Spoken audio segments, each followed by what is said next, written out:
আদ্রা থেকে আজ চলে এসেছি বাবাধাম বাবার কাছে। আমরা কালকে ঘর থেকে 11টার সময় বেরিয়েছি, তারপরে অনেক কষ্ট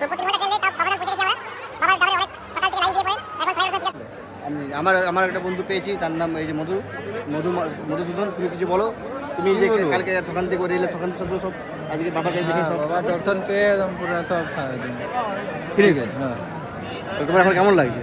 খুব ভালো দর্শন হয়েছে আমাদের, মন তৃপ্তি হয়ে গেছে পুরো ঠাকুর। এই যে বাবার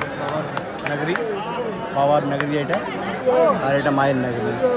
মা আর বাবা দুজন অপরকে বাঁধা আছে। এটাই পৃথিবীর নিয়ম।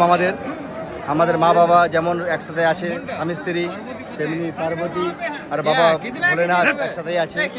ঠিক আছে, ওদের সম্পর্ক, স্বামী স্ত্রীর সম্পর্ক কেউ ভাঙতে পারবে না, আজ পর্যন্ত ভাঙতে পারেনি। তার জন্য দেখো এটা টান, বাবার টান রয়ে গেছে, বাবার মায়ের টান এগুলো।